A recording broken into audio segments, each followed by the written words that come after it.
আসসালামু আলাইকুম ওরহমতুল্লাহি ওবারাকাতু। প্রিয় মুসলিম উম্মাহ, বরাবরের মতো আবারও চলে আসলাম কোরবানির ধারাবাহিক আলোচনার প্রথম পর্ব নিয়ে।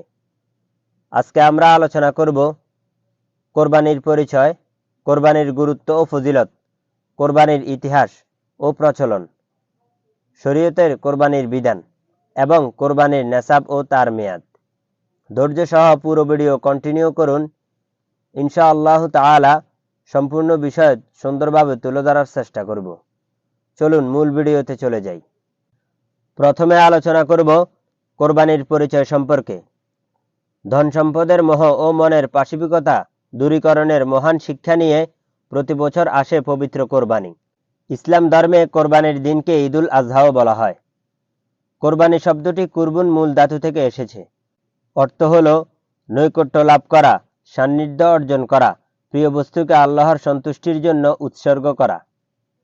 শরীয়তের পরিভাষায় নির্দিষ্ট জন্তুকে একমাত্র আল্লাহ পাকের নৈকট্য ও সন্তুষ্টির লাভের উদ্দেশ্যে নির্দিষ্ট সময়ে নির্ধারিত নিয়মে মহান আল্লাহ পাকের নামে জবাই করাই হলো কোরবানি। এবার আমরা আলোচনা করব কোরবানির গুরুত্ব ও ফজিলত সম্পর্কে। কোরবানি হলো ইসলামের একটি শেয়ার বা মহান নিদর্শন।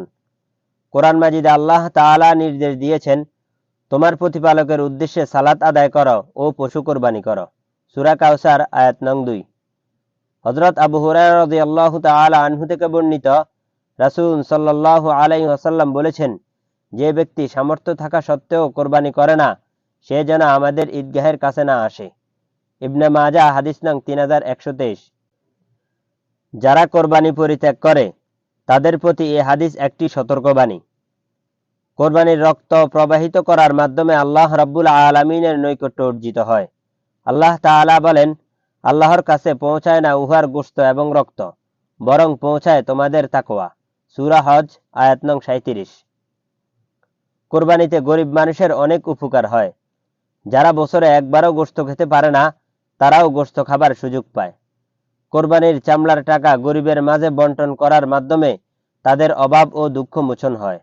অপরদিকে কোরবানির চামড়া অর্থনীতিতে একটি বিরাট ভূমিকা পালন করে থাকে। এবার আমরা আলোচনা করব কোরবানির ইতিহাস ও প্রচলন সম্পর্কে। পৃথিবীর ইতিহাসে প্রথম কোরবানি হলো মানব গোষ্ঠীর আদিপিতা হযরত আদম আলাইহিস সালাতু ওয়াস সালামের দুই পুত্রের মাঝে সংগঠিত হওয়া কোরবানি।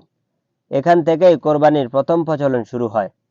তবে পবিত্র ইসলামে আমরা হযরত ইব্রাহিম আলাইহিস সালাতু ওয়াস সালামের প্রিয় পুত্র হযরত ইসমাঈল আলাইহিস সালাতু ওয়াস সালামের স্মরণে কোরবানি করে থাকি।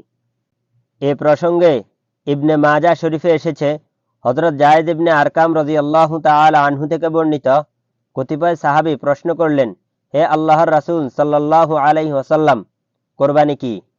হযরত রাসূল সাল্লাল্লাহু আলাইহি ওয়াসাল্লাম বললেন, তোমাদের পিতা হযরত ইব্রাহিম আলাইহিস সালাতু ওয়াস সালামের সুন্নাত। সাহাবারা বললেন, এতে আমাদের জন্য কি প্রতিদান রয়েছে? রাসূল সাল্লাল্লাহু আলাইহি ওয়াসাল্লাম বললেন, প্রতিটি পশমের বিনিময়ে একটি করে নেকি রয়েছে। ইবনে মাজাহ হাদিস নং 3127। কোরবানির গুরুত্ব আরোপ করে আল্লাহ তাআলা বলেন, হে ইব্রাহিম, স্বপ্নে দেওয়া আদেশ তুমি সত্যিই পরিণত করেই ছাড়লে। এভাবে আমি সৎকর্মশীলদের প্রতিদান দিয়ে থাকি। অবশ্যই এটা ছিল একটি সুস্পষ্ট পরীক্ষা। আমি এক মহান কোরবানির বিনিময়ে তাকে মুক্ত করলাম। সূরা সাফফাত আয়াত নং 104, 105, 106, 107। এবার আমরা আলোচনা করব শরীয়তে কোরবানির বিধান সম্পর্কে। ইমাম আবু হানিফা রহমতুল্লাহি আলাইহি ও ইমাম আহমদ ইবনে হাম্বল রহমতুল্লাহি আলাইহির মতে কোরবানি ওয়াজিব। তাদের দলিল হলো, আল্লাহ তাআলা নির্দেশ দিয়ে বলেছেন, তোমার প্রতিপালকের উদ্দেশ্যে সালাত আদায় করো এবং পশু জবাই করো। সূরা কাউসার আয়াত নং 2। সুতরাং আল্লাহ রাব্বুল আলামিনের নির্দেশ পালন করা সাধারণত ফরজ ও ওয়াজিব হয়ে থাকে। অপরদিকে রাসূল সাল্লাল্লাহু আলাইহি ওয়াসাল্লাম বলেছেন, যে ব্যক্তি সামর্থ্য থাকা সত্ত্বেও কোরবানি করে না, সে যেন আমাদের ঈদগাহের কাছে না আসে। অত্র হাদিসের ভাষ্যেও কোরবানি ওয়াজিব প্রমাণিত হয়। তবে ইমাম মালিক ও ইমাম শাফি রহমতুল্লাহি আলাইহির মতে কোরবানি করা সুন্নতে মুআক্কাদা। এবার আমরা আলোচনা করব কোরবানির নেসাব ও তার মেয়াদ সম্পর্কে। কোরবানির নেসাব হলো হাজাতে আসলিয়া তথা খাদ্য, বস্ত্র, বাসস্থান, চিকিৎসা, শিক্ষা ও উপার্জনের উপকরণ ইত্যাদি ব্যতি রেখে যদি 7.5 তোলা স্বর্ণ বা 52.5 তোলা রৌপ্য কিংবা তার মূল্য বা সমমূল্যের সম্পদের মালিক হওয়া।